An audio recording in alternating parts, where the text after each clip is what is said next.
शान्ताकारं भुजगशयनं पद्मनाभं सुरेशं विश्वाधारं गगनसदृशं मेघवर्णं शुभांगम् लक्ष्मीकान्तं कमलनयनं योगिधृध्यानगम्यं वन्दे विष्णुं भवभयहरं सर्वलोकैकनाथम् मेघश्यामं पीतकौशेयवासं श्रीवत्साङ्कं कौस्तुभोद्भासिताङ्गम्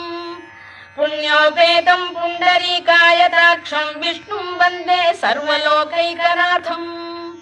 नमः समस्तभूतानामादिभूताय भूभृते अनेकरूपरूपाय विष्णवे प्रभविष्णवे सशङ्खचक्रं सकिरीटकुण्डलं सपीतवस्त्रं सरसीरुहेक्षणं सहारवक्षस्थलशोभिकौस्तुभं नमामि विष्णुं शिरसा चतुर्भुजम्